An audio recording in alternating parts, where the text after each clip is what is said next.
Hey there, everybody. We are at Howl-O-Scream San Diego. It is opening night, debut night of the event. First time it's made its way out to the West Coast, and we're pretty excited to check it out and see what's going on here. Way back in February, they started putting signage up that there was going to be a Howl-O-Scream here. We've heard about their events on the East Coast and wanted to check them out, but this is the first time we've had it out here in San Diego, and we're big fans of San Diego in general, so any excuse to come down is a good thing. So we are going to go around. We're going to check out some of these mazes where there's 3 houses. We've got some scare zones, and we've got kind of a roaming haunt / horde. So we're going to take you around and give you a little bit of the vibe of Howl-O-Scream San Diego opening night.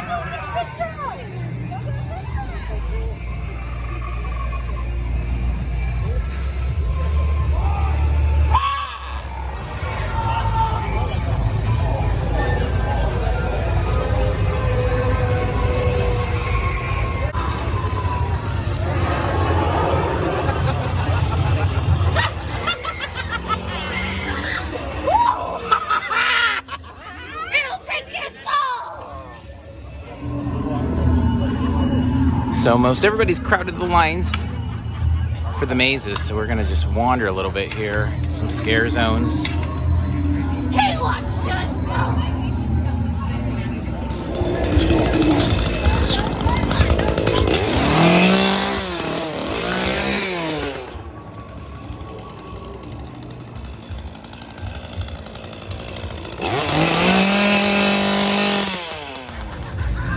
All right, we see fog. See lights. We see a clown with a bat. Seems like the right way to go.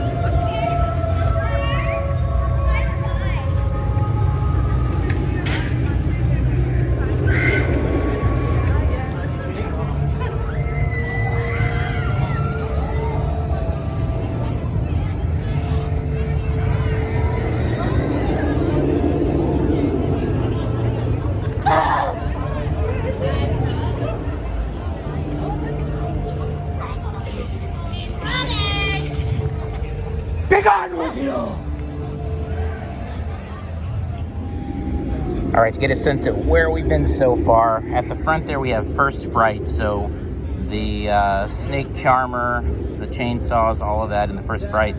Then we made our way down past the sirens. That's over number 2. That was the pirate area as well. And then it looks like we're about to head over to the graveyard, which is next to Vampire Circus. We're going to be checking that out as well. That is one of 2 of their shows here. They've got the Beta 7 and the Vampire Circus. And behind that, obviously one of the 3 houses. All right, next up we are heading into the graveyard. Just had a couple vampires pass us and give us a hiss, but I wasn't ready with the video yet, so let's see who else we come across here. Some cheeky tombstones.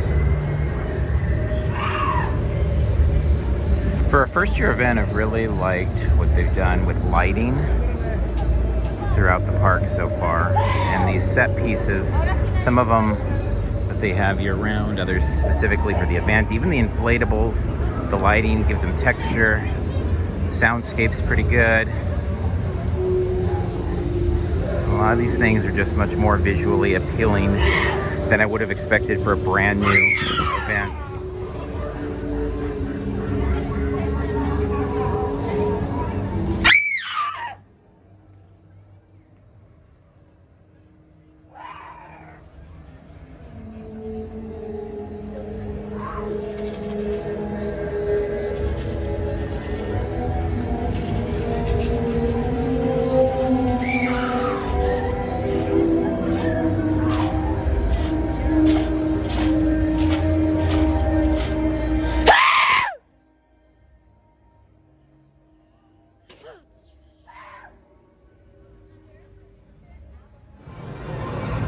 right, quick point of clarification on something we learned as we're going through here. Some of the theming of some of the characters making their way through some of the scare zones seemed a little odd, but what it is there are 4 roaming haunts, or hordes as I think they're called sometimes. That's the clowns, the chainsaws, the butchers, and there's one other, the serial killers, I believe, something along those lines. Anyway, we'll look at them more as we go along, but they kind of have free reign of the park, so they make their way into other scare zones that don't match them. It was vampires was the other one. So we went through the graveyard, the vampires were making their way through as well. So I think they're a little short-staffed, and I believe the roaming hordes are kind of just backing up a lot of the other scare zone actors. But so you have the 4 hordes, or roaming haunts as they call them, that are just kind of making their way around the park, and they are loose to go wherever. If you're a Knott's fan, you might remember the 7 deadly sins, or the 7 deadlies, and back in the day on the Green Witch, and then would wander the entire park.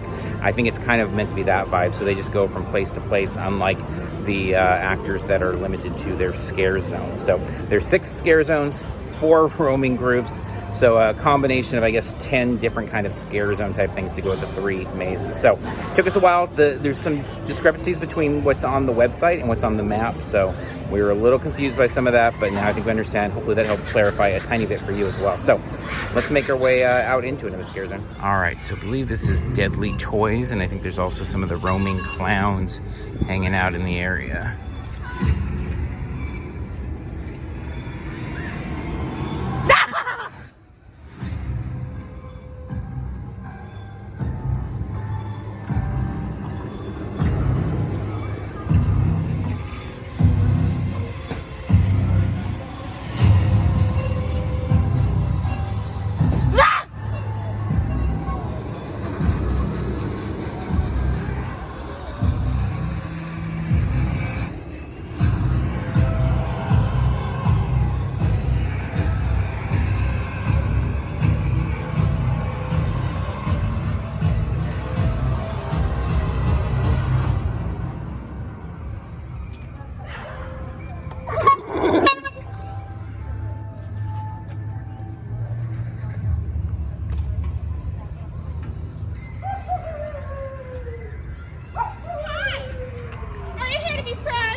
Sure.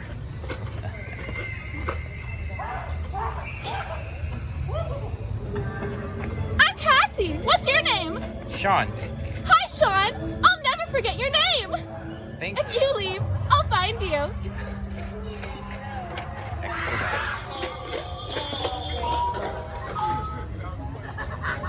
That's a cool doll.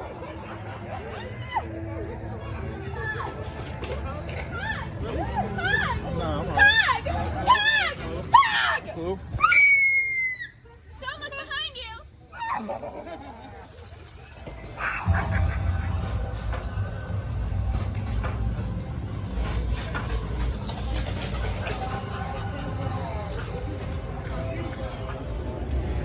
All right, the Vampire Circus seems to be their big show here, and it is the Nautilus Amphitheater. So let's head in and maybe get a few snippets if they allow.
right, so we'll have a full video of Vampire Circus on the YouTube channel, but a couple snippets there. It was incredibly impressive. Like, that was a major league show. Like, super, super talented crew of people there. So definitely a must-see.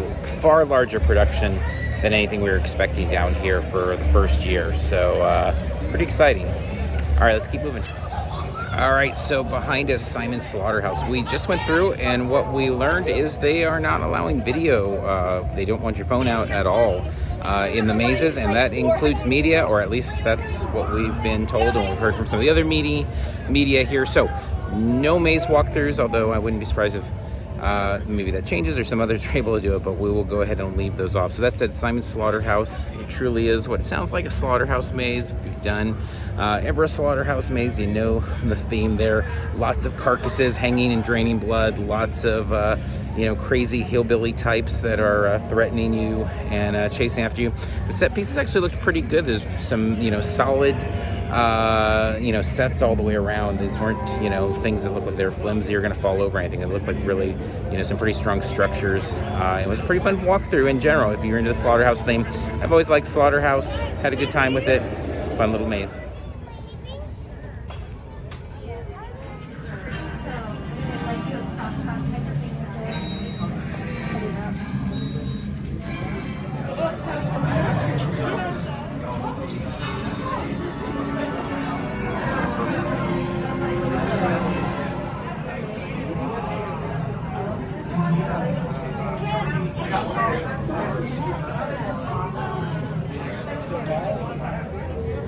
All right, this scare zone we're heading into is the Hauntings.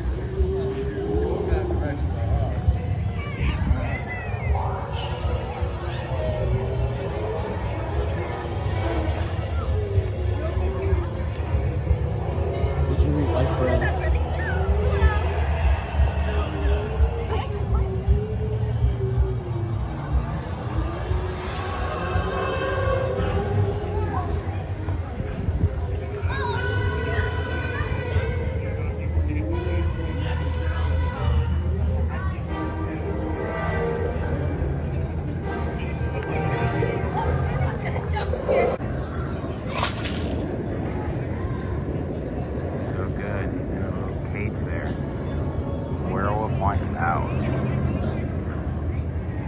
All right, and way off in the corner here, kind of on its own, is the La Llorona scare zone.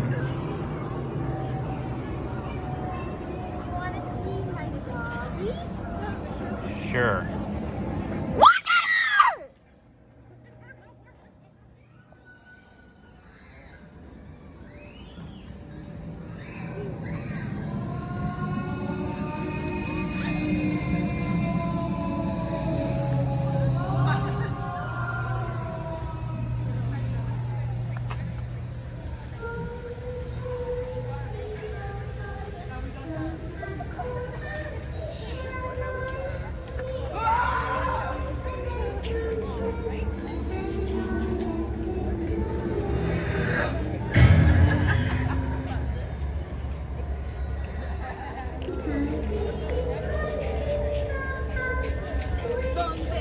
¿Dónde está mi hija? Mi niño, ¿dónde está mi niño?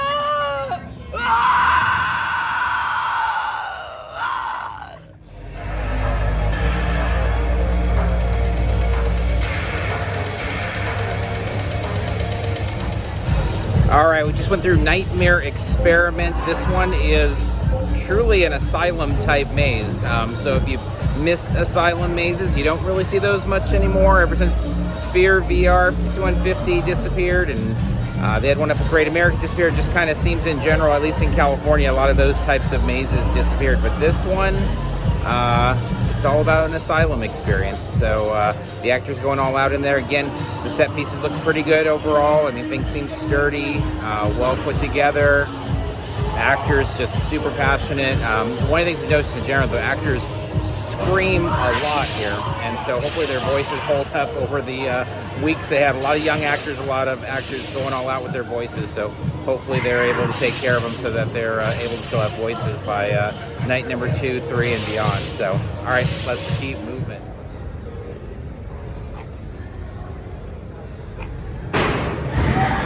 All right, that one, Death Water Bayou, was a lot of fun. That was like the first 2 mazes we went through. They were fine.